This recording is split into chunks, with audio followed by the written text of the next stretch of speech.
Hey, welcome back to the channel. We appreciate you. Thank you for liking and subscribing and being a part of this Camaro. I know you're as crazy about these second-gen Camaros as I am. Otherwise, you wouldn't be here. But to follow up with last week's episode, this is a two-part series on installing a brand new RideTech suspension system. It's their most affordable system for these cars. It's called a street grip system, and I did the research. And you can argue with me or you cannot argue with me, but the cost of this new RideTech system, aftermarket system, is about $500 less than a complete rebuild on the stock system.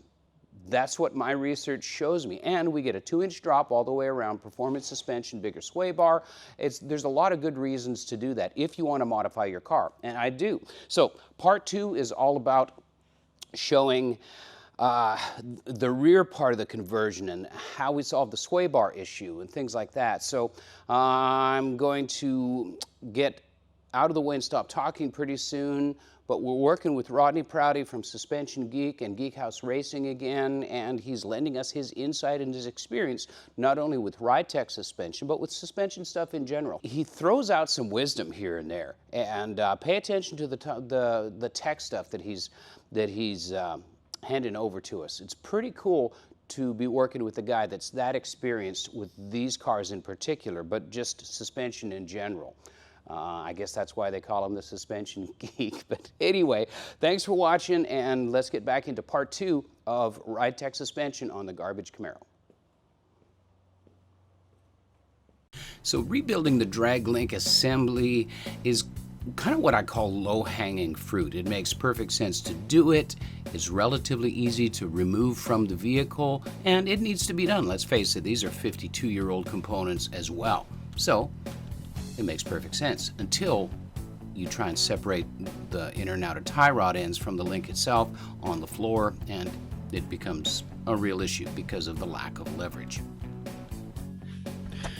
So just an FYI, no, I don't have a functional bench vise in the shop that we do most of the YouTube stuff on. So I came back over here to the shop with the bright red toolbox with a side cabinet that has a Cleco sitting on top of it. I've got my trusty bench vise. So the drag link needed to be taken apart before it came off the subframe, so we have some leverage against it. And of course, sitting on the floor, I beat and bashed on it, and finally I clued in and said, let's go over to the next shop where the bench vise is. And that way we easily got to be able to separate the tie rod links from the drag link and the adjusting sleeves from the inner and outer tie rods, and now we'll be able to reassemble everything nicely and easily without throwing a temper tantrum.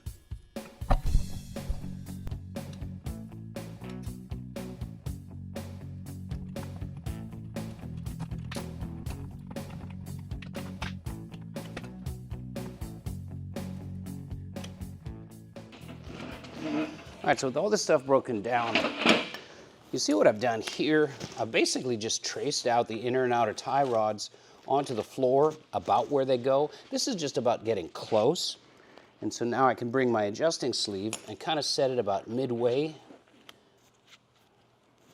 And I'm going to mark it with the Sharpie, and then I'll thread each end in, and that gives me a ballpark. And I'll do both sides the same way, and then we can set the drag link in, and it's going to be reasonably centered according to what it used to be like on the car, which actually was pretty functional, didn't need a wheel alignment. So here's my marker. That's the end of the adjusting sleeve and the end of the adjusting sleeve, and I can barely see that mark. I might get a different colored marker for that. Anyway, but you get my drift, right? The weird thing is that the inner and outer, or they're still inner and outer, but they're different lengths. It was opposite. The outer was longer on the OE setup, and inner was shorter on the OE setup. It doesn't matter, neither here nor there, but this will work. And we matched the shapes up, so maybe you guys out there in Camaro land can tell me if it's a difference between 70 and 74, because when I ordered these parts from the internet thing, I ordered them for a 70, just to make sure everything's down the lane. I don't even know what this means. Alignment. Okay. It's righty-tighty or lefty-loosey. Unless it's inside, then it's righty-loosey, lefty-tighty. That's what I'm facing. Okay, yeah. Had to ready Lucy it. Right. Magic. All right, now this one should be righty-tighty. I know somebody will make fun of me of that, but the amount of times I go righty-tighty in my head, probably in a shop, is I saw every hour. I saw a very famous car person get educated on that one time. I'm not going to name any names. Man, I was hoping for a name there. Nope. Ron Ryan. No, Ron actually knows. Righty-tighty, lefty-loosey. Hey, Kevin, why did you not buy new adjusting sleeves? Well, I looked at these. They weren't bent. And I said, self? They weren't rusty. And the set of them from most of the internet suppliers was about 40 bucks. So I said to myself, Self? save 40 bucks. Rodney, what's your counsel on that? I mean, I don't like the old school split ones. There's a little flex in that sheet metal flex piece. Yeah, yeah. You know, because that's, especially with modern tires, you're going to run something that has a lot more grip than a tire that came out in 1970. You know, they were 500 treadwear, Yeah. BFG radial TAs that were hard as a rock, but made great burnouts. Mm-hmm. But, you know, you put a good Toyo or a Continental or something on there. So there's going to put more pressure on that, and it's open. Yeah. I get that, yeah. I mean, nice aluminum sleeve Yeah. that would go on there. And they look cool and everything like that, but just to get me going, this is going to be absolutely. fun. No, this is perfect. Yeah. And we still have to come back and do everything anyways. I mean, we put no cotter pins in. We put no... No, there's no grease zerks and the ball joints or anything like that. Yeah. So, yeah, this is just, it's not mock-up. It's getting it ready. And once the engine's in, we can put bump stops back in, all that stuff, right? Yep. Yeah. No, it's not mock-up, but it's mock. Ish. Mock-ish. Oh, new one. Not mock-up, mock-ish. We're past the mock-up, we're mock-ish now. Don't cross-thread it, Kevin. There we go. You get a 50-50 shot. I know I could put my glasses on and look at the thread pitch and see which way it feeds in. I know. Stop. Glasses. That whole vision thing.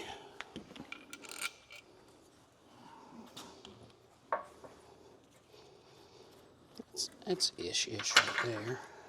And a lot more to do here.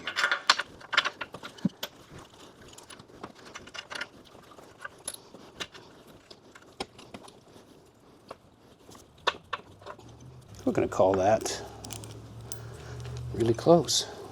Yeah, got them backwards.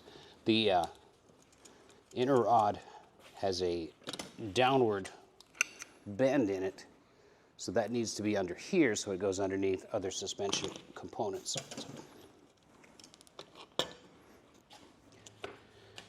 That's the benefit of working with Rodney. Yeah. He knows stuff. That is ready. We're going to put our idler arm there. Looks like Rodney found the hardware. I did. One of them was still in the frame. Really? I guess I was in a hurry. That's crazy. I found one on the floor and going, dang it, Rodney, what'd you do with that other bit? I left it in the frame. Look at that. Much smaller hole. We just need to open it up just a little bit. Yep.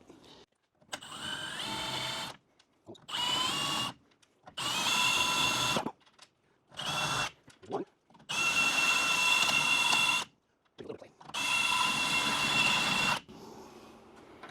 There's two. So, magic.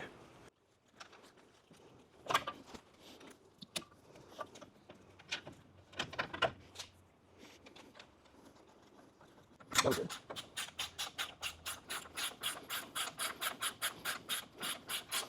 All right, well, you know the wrench trick, right? No. You saw the direction that points is the direction that the wrench goes. Oh, yeah. So, you want to tighten it, right? See, it's going up. That's how it tightens. Turn it down. Pushing it down tightens. Wow. Wow. Ratchet wrench test brought to you by Suspension Geek. I learned something. I was this years old when I learned that. That's cool. Thank you. Sure. Wow. All right, so we're going to set the drag link in place. We've got nuts and bolts. I believe this is for, let me just check. I don't think so. I have to go to the floor closet and get some castle nuts.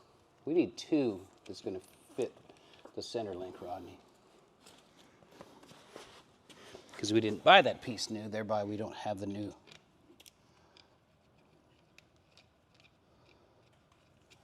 Perfect.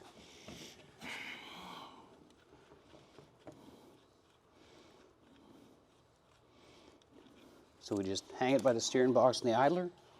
Yeah. Yep. We might need a new drag link anyways. How's that? Because that one's got a little rotation in it. Oh, that's And see how it moves a little bit? Uh-huh. Yeah. Usually these are not wear items, but that one's got some wear on it. So I'm going to guess this is original to 1970, whatever. Yeah, that little bit of slop in that pin, that's going to translate all the way it gets, by the time it gets to the steering wheel, that's going to be sloppy, right? Yeah. Because you end up having, so if you get, you get 30 seconds of a movement here, and then by the time you get to this rag joint, it's an older rag joint, you can already see. Yeah. It's got, I'm looking, that's a 1/4 inch of play, and then it gets up to the top of your steering wheel. Yeah, it all adds. Your steering wheel will have a little bit of play because they're not dead perfect. So it floats on center. Oh yeah. How'd my eyeball do on my? Well, I got a toe out on this side. You're toed out. And you're pretty straight there. Yeah. So okay. It was terrible. Let's go ahead and do a slight adjustment. Nothing but love from Rodney. That's good. Lots of support.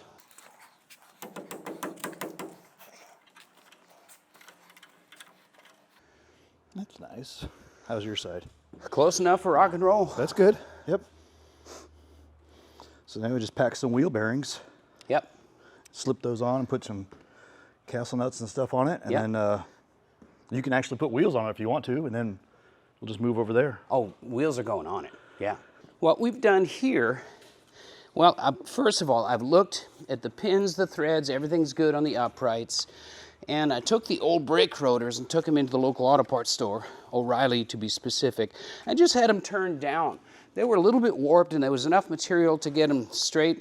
It basically just cleaned the rust off of them and got them to where they'll be good to go for, some driving while we test it out and shake it down.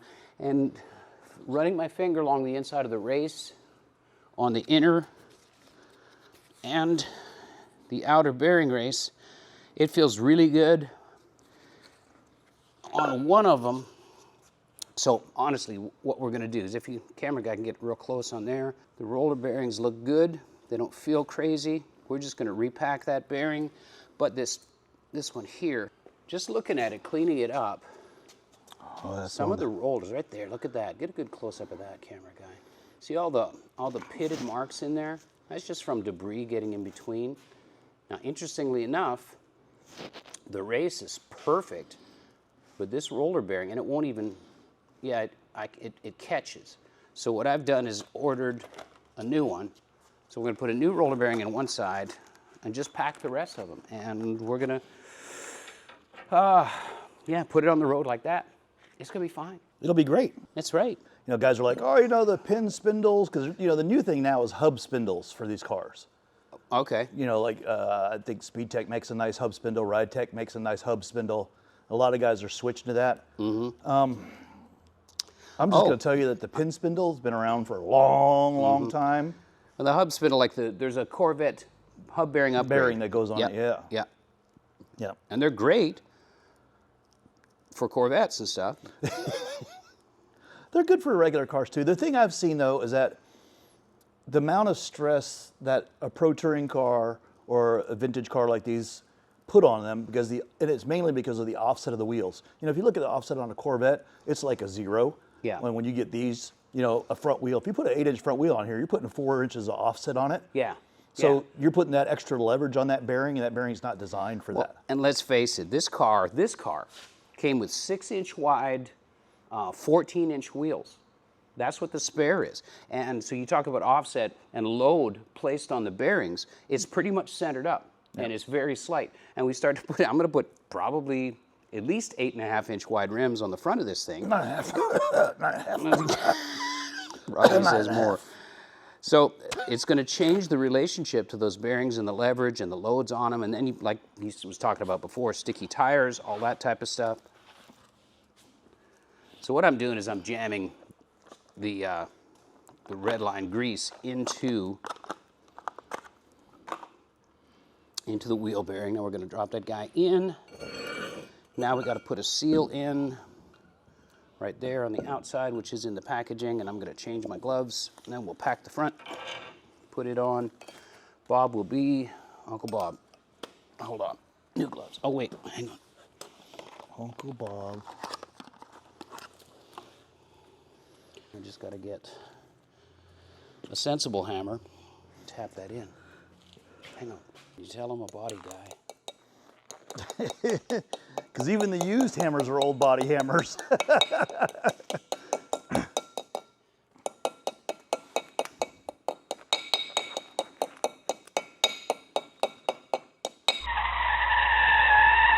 Hi, should I use body hammers on mechanical suspension parts? No. Body hammers have a nice crown on the face, and they're machined for the use of body panels to dome metal and to put specific pressure on thin gauge, mostly cold rolled steel. Do I know the difference? Yeah. Did it happen? Yeah. Stuff happens. So, sorry. We're going to go back to our regularly scheduled programming now.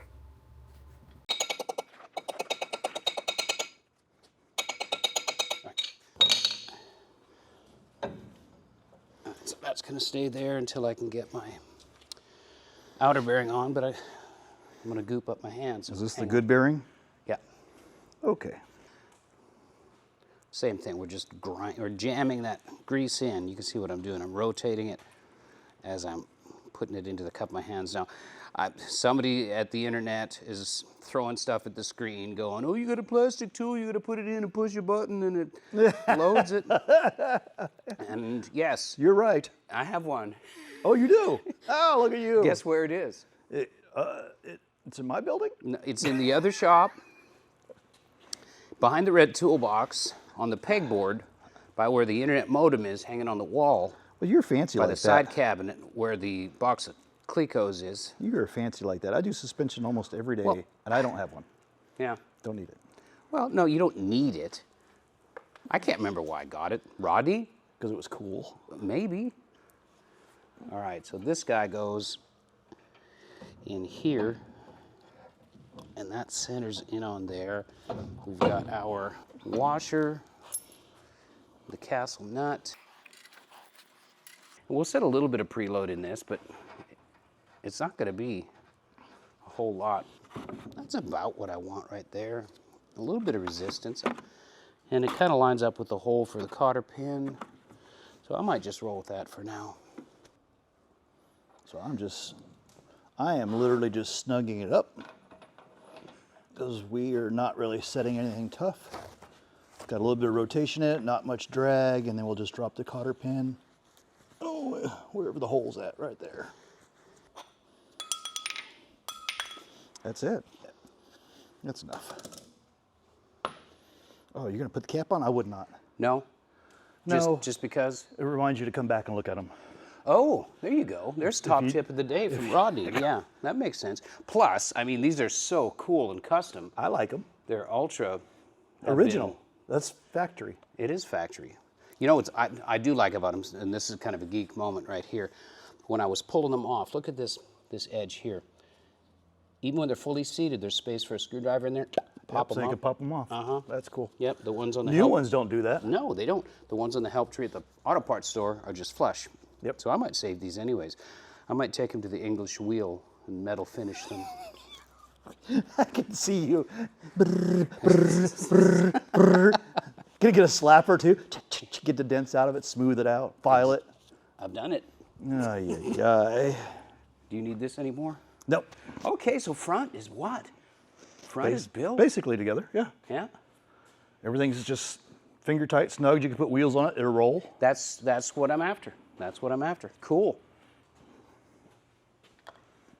So the back end is super simple and super straightforward. We're just replacing leaf springs and hardware that mounts into the spring pocket, but we're gonna lift the body up a little bit because I've got the jack stands on the axle tube itself, and then we're gonna drop the axle, put stuff in, then put it back in, and it should go just about as fast as I said. So, yeah, step one, floor jack.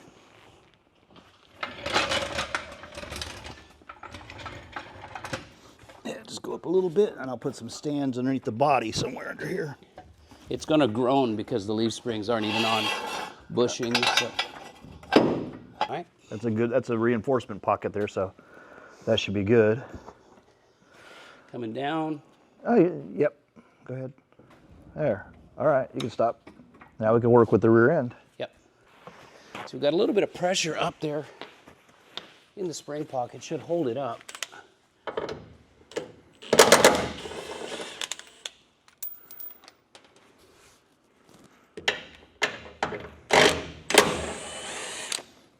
All new 8th grade hardware that we put in there before.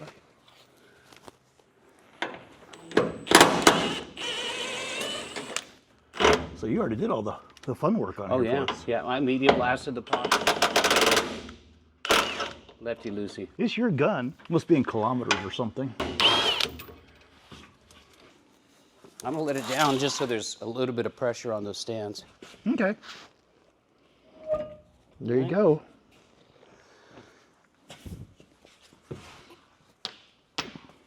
Will the Ugga Dugga fit underneath there? Yeah.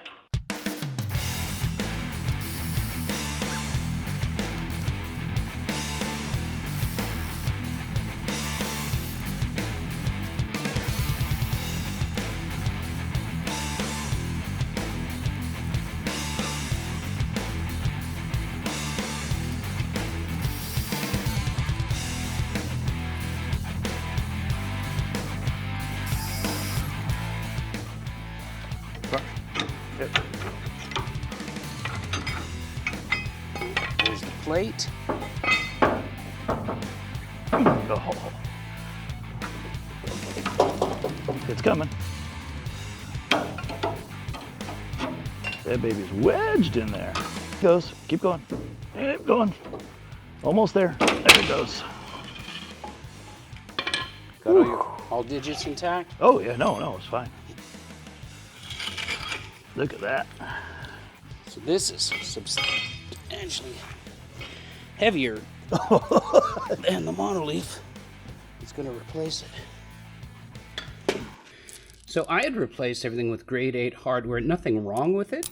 It fits, but RideTech provides us with proper self-nubulating bolts in a nice black CAD coating and new clips. And on Rodney's advice, we are going to put some anti-seize in there. But also, we're going to take the original ones out. I'm going to put them in the box for safekeeping. Yeah, extra rated bolts is always nice. This is me filming Kevin, filming Kevin. There's going to be a vortex that's going to happen in the universe. You want me to hold that one with 2 hands? Nah. You ruined my workflow. I've got to have a certain level of frustration baked into all of these. So what you're hearing in the background is Rodney filming me. All right, so there's that one, right? Okay, so now we've got some pockets. We're going to put the new guys in the holes. I said hole. So this shouldn't be. Oh.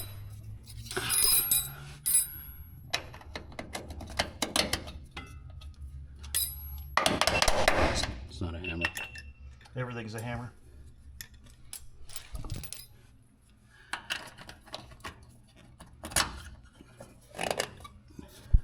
Oh.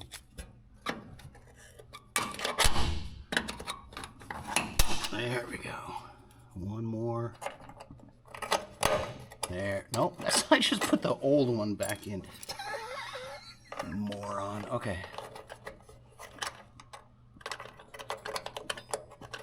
Oh, so this one's gonna be. Oh, it'll fit.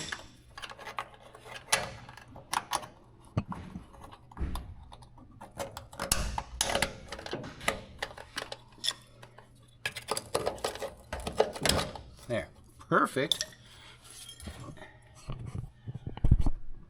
All right, so we've got some NICs. We're just going to put a little bit on the threads of these pocket mounting bolts. They have a tendency to seize in those spring clips anyway, so we're going to try and alleviate that. Did you say Tennessee or tendency? Tendency. Rodney's correcting me on my grammar. I am not. My suspension technique, of course, obviously, but on my grammar, now he's... I am not. Yeah, okay, all right. Talk about you when you're gone, you know. Hadn't been that long since this has been apart. So.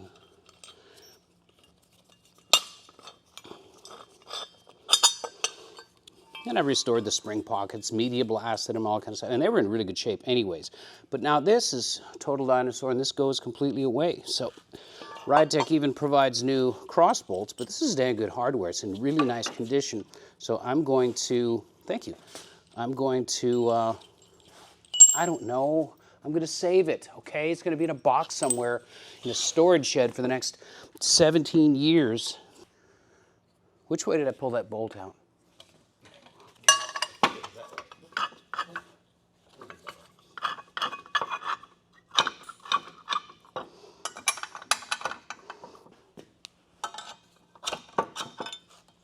There we go.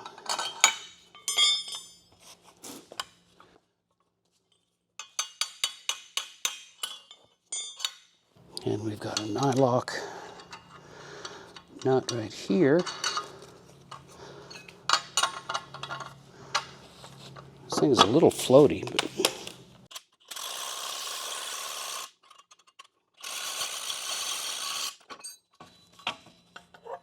there. Okay, so it's super snug. A little bit of deflection still in there. And so you guys are probably screaming at me going, well, you shouldn't tighten that up until the weight of the vehicle's on the leaf spring. And if these were rubber bushings, that would be true. But these are Delrin bushings, which has been labeled before. I don't think it's accurate, but it's been labeled before not only a self-lubricating substrate, but it also slips freely in the pocket that it's in, whereas the rubber ones were kind of vulcanized in place, and they could torque up and hold the position of the prematurely arched spring if you tightened it up with the load off of the vehicle. So typically you had to have everything settled where it's supposed to go and then tighten everything down. Not as important with Delrin bushings. We can snug them up pretty dang good and then do a final torque on them, of course, when the car's fully assembled. We're nut and bolting it, but not as important with the Delrin stuff, so don't yell at me.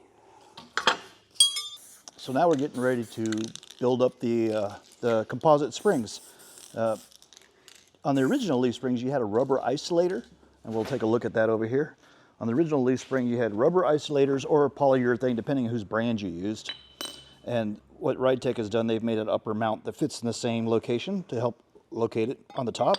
And then on the bottom of the leaf spring, there was a big wide, let's see if we pull it off. There was a wider spot as a locating pin, and RideTech's also produced that. So when you put the new leaf spring in, it mimics it, but all with higher performance parts. Makes it easy. That's cool. So if you think about that, how much that moves and deflects, it makes a smoother ride, but it makes it flippy-floppy. Right? It does. Yeah. And that's a great, I love that technical term. Flippy-floppy. Flippy-floppy. Mm-hmm. That's from not enough sleep. All right, so which side goes in first, my friend? I would put that up, and then we could swing it towards the back, and we'll have to lift the axle up a little bit, I think. We'll have to spend time underneath there and put the rear shackle assembly up in the frame. Should we do the shackle first or Yeah, the maybe spring we should. first? So that way it's out of the way. Leaf spring is not in the way. Okay, I'm going to get this out of the way. Speaking of, boy, the metal guy's going to love it. You got a metal guy too? No, it's me. Oh. Yeah, you've done all the hard work. The bushings are already out.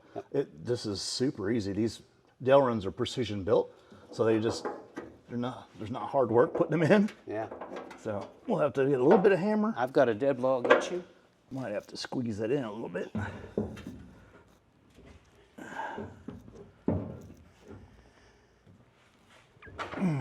All right. Did you get it in? Yeah. Okay, I'm looking for a C-clamp, but I don't Oh, I see would love one. a C-clamp. I know I've got one. You know where it is? Yes. All It's right. in the other building. Yeah. Next to the toolbox. Yes. On the back side by the terrace truck. Yes. Yeah. Yeah. Where the clecos are. Nice welding down here. I see where you had to weld your extensions on. Thank you. For the new tail panel. Are you making fun of me? No. Okay. No, I am not. That was legit, man. That was Thanks. totally legit. Yeah, so this was an interesting thing. The actual rail design is different here. And it stops here? The only thing that matters is the location of the pin. And then from there forward, I had to replace that, even though this design is different, it still works with the trunk floor. And then I had to add that stub on to meet that cross rail in the back. Wow. So I had to buy some replacement frame rails. To get that, to get a Use 1-inch section? 3 inches of them, yeah. Oh, all right, fine.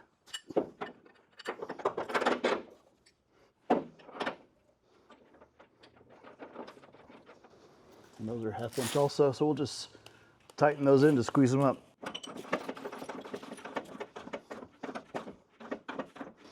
That's all I'm doing right now, if you guys can see it. I'm kind of squeezing this one in, and then this one's coming in also on this side. You can't really tell, but we're getting there. And that kind of puts those bushings in, but we will not snug it down because you still want some free movement on the dell rim. So, yeah. And these move nicely, see? Back and forth. So now we can stick a leaf spring up in there and do the same thing, run the bolt through here and tighten down the front and put our pockets on. All right, so this is interesting to me. On my 78Z, there were 2 U-bolts, and they were pretty substantial. We certainly put bigger ones on, but on this 74, we've got 2 T-bolts that drop through the plate here and the 1 U-bolt. So that's kind of interesting. So I'm going to pre-install this. Little T-bolt guys go in there, and goes this guy goes underneath, and it'll sandwich the leaf spring into the axle. And I'm going to put a little bit of lubrication on those threads just because I want to. And there's our pre-lubed bolts for the spring pocket. All right, so that's enough of that. This is crazy how light these are. What do you think? Maybe 10 pounds? Yeah, Maybe. yeah, That is, it's, interesting. I don't think, you don't realize it until you start yanking the other ones off. You're like, oh my goodness. So I guess you just put your front end first. Your 3 bolts. And then let me get I'll get the little spacers as soon as you get it up there. Squeeze. All right. So then, like we were talking about earlier, that plate goes on top, and it's designed to fit inside. There's a little recessed pocket right up in here that plate will sit up into. And then once that's in place, let's see if we can do it. There we go. And the bottom plate goes on. I heard it fit. And it's got a little locator that fits in it. And then the sandwich plate that you cleaned up will go underneath it and hold everything in place.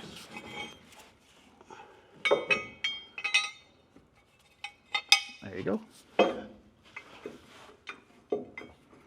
Now, I got 3 of the bolts here. So 3 of the nuts, I mean. All right, so I'm out of hands. So what I can get you to do is to thread those nuts on. All right, so I'm going to get my ear protection. Okay. That thing's loud.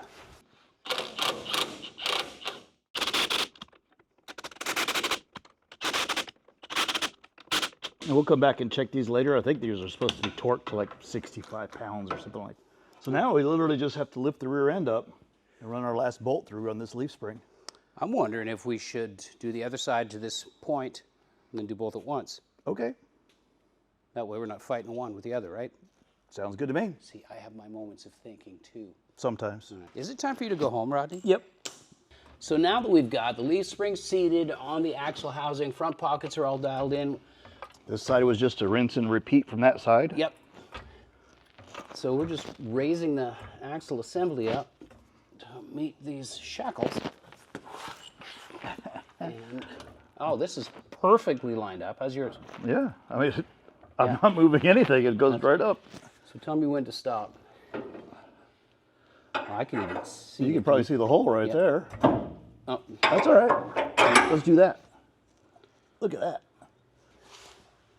I could let some pressure off the jack too if you want. Yeah, let it down a little bit. Let's see what it does on this side.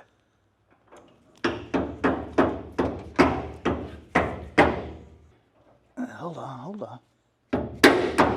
There it is. Yep. And then we come to that side and we'll just do that one. And that's pretty close there.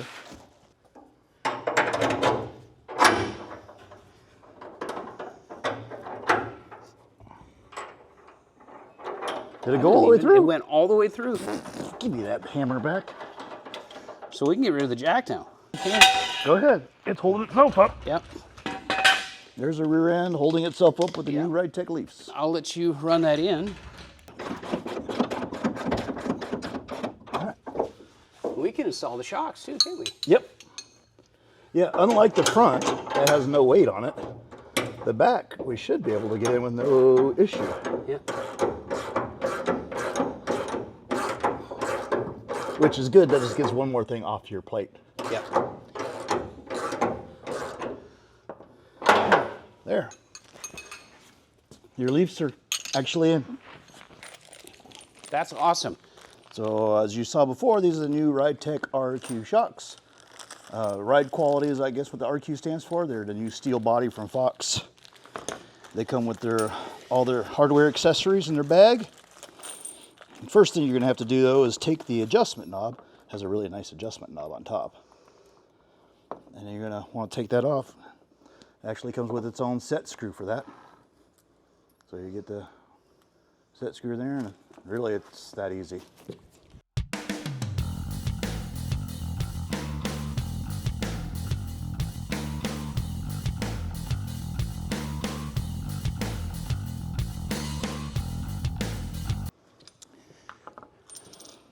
Kevin something down the top bolts, so we'll wait on that. So it's pretty simple. There's up top, you can see it. There's actually a mounting location or slot up there. And then you've got the two ears from the shock that go up there. So it actually goes up in there like that. And then you would mount the, put the two bolts in. It's gonna be hard to see because it's kind of a crowded spot. Coilover's next. I want it to be a car. Oh, fine. I want to drive it. I can't even get my hand up in there. I might drive it in primer for a year. I don't know. I would almost advocate that. Because I tell you, I never worried about scratching my car when it was primer. But once it was real pretty and blue, every racetrack I went to, oh man.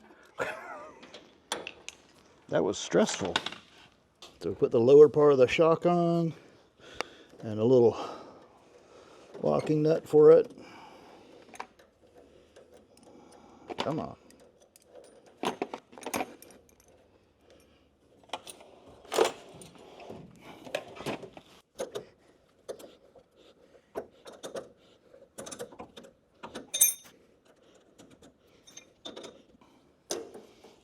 And we put our knob back on. So the rule with rubber bushings used to be tightened until the bushing met the outside of the washer, right? Yeah, you really can't do that with the polys though. No, that's what I was going to ask you. What's the rule of thumb for that? Yeah, I just squash it some. Okay. I mean, I know that sounds silly, but it's kind of what it is. Make sure it doesn't rattle. Yep, that's it.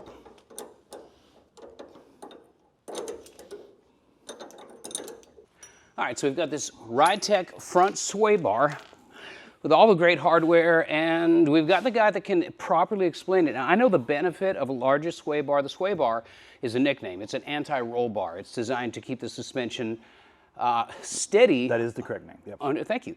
Under a turn where the car's body weight leverages onto the suspension as one side compresses. It's designed to keep it level, obviously. To resist roll. To resist anti-roll. Anti-roll. The name sway bar basically is I guess it's a catch-all name. It's like Kleenex, right? Yeah, or You Bondo. know what a tissue is, but Yeah. everybody calls it, oh, let me have a Kleenex. But that's actually a brand or a name. This is actually an anti-roll bar. Let's talk about the other upgrades here. This is actually not a really small roll bar, No, or anti-roll no. bar. Yep. It's a spaghetti strap compared to this thing. But this one actually held the car. These cars handled good from the factory, right? So what is the advantage of this guy over that guy in plain language? Well, your roll resistance is going to be much higher. You know, this is probably, you know, it was designed for comfort. The car already had really soft springs in it. These cars from factory were 150-pound springs, and you had a sway bar that was only going to have maybe 150, 200 pounds of anti-roll, where you switch to a different one. I'm not sure what their rate on this is. It's 1 1/8 inch from the looks of it, and the thickness, I'm going to guess this one's probably closer to 800 roll area. So, I mean, this is probably one of the best upgrades. I mean, even if your car is bone stock, this is probably the best upgrade you could possibly do. Yeah. You could just slap one of these on. Nobody knows the difference. Your Z28 will look factory stock, but it will turn and handle better. Just with that. I'm excited about it. Here's the other thing I'm excited about. Grab that other end. Let's just put this on top. I don't want to scratch the pretty newness. When you look here,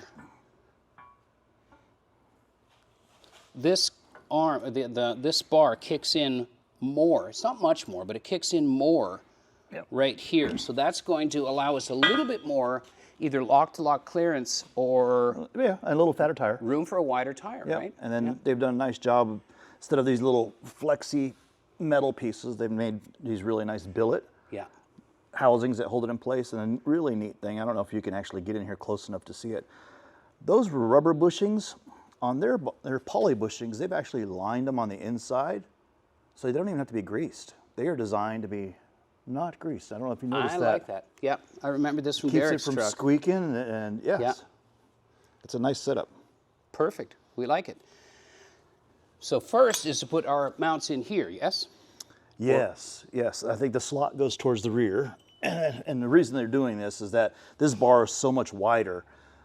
When this plate goes in, we're now moving from this location to this location. Right. We're moving the whole bar forward so we can work with this big fat bar. Yeah, and this looks beef and dislocates, and you've got the strength of the original clamp and the new strength of the newer Secondary clamp. secondary clamp. Yep.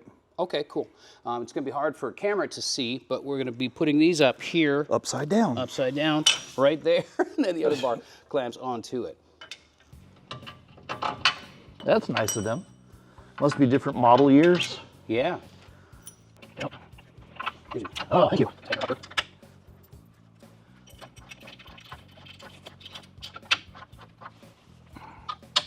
Okay. Did you use a long one back there? I did, yeah. Okay. Then I will too.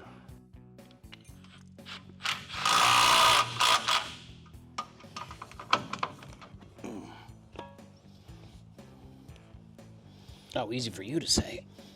There. Yeah. Slide your clamp back on. Look at that. Sweet. Golden. Yeah, that'll be fine. Then we can just build the stacks up, the end links up, right? Yep. Okay. I'll hold still so I'm not yanking it out of your hands while you. I'm just making sure we get the right sizes here. Okay.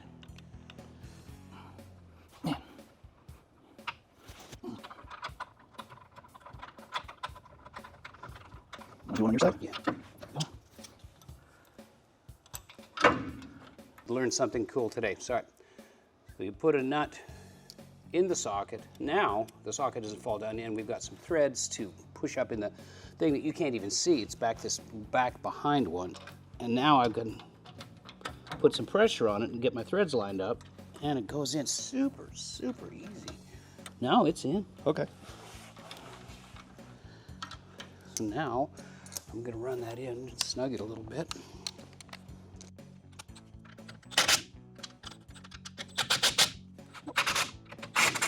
It looks all beefy and stuff. Okay, so the links. I personally like to go from the top down, and the reason is I see a lot of kits or manufacturers show you doing from the bottom up, and you put your lock washer on top. I think opposite, because I like to go from the top down. Because if you happen to lose a nut, at least the major bolt stays in place. I mean, if you have it this way, and you've seen sway bars come apart, everything comes off and you don't have anything. Yeah. So top down. So you're going to put your you put a washer on first. That one's already got the washer in it, and you slide it like that. Then you'll go through your bar, and the same thing on your bottom side. You got a washer pushed in. Oh, we need the washer. Got it. Yep. Then you got your bottom goes in. Then you'll have your center bar. Yeah. And then repeat again. You have a washer, and that should face downward. The bellow or rounded part should be towards the bottom. So it lines up with the hole in the control arm. And then on your bottom one's the same thing, because you have this one has the nut built into it, so you're going to press it in there. Yep. And then it goes up that direction. And that's literally how easy that bar goes on. I just wanted a little more thread engagement. Well, that way they don't fall out when you roll it around. Yep. So we are ready, sir, for putting wheels on and getting this thing on its suspension, right? Yeah.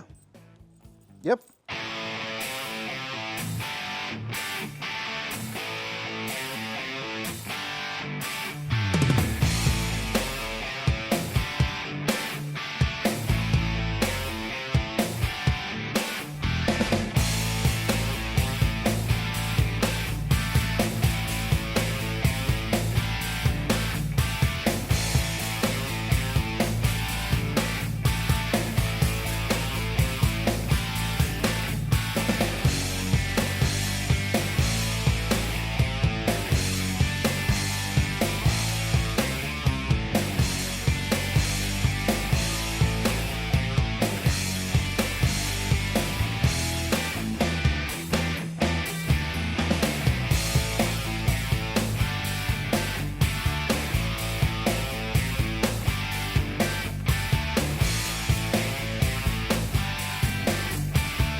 Rodney has installed the engine again, trying to get some weight on the front because it's squatting, right? Yeah. But yeah, we're moving to Carolina. yeah, it is what it is. It looks great. All the stuff, the tubular arms, everything looks fantastic.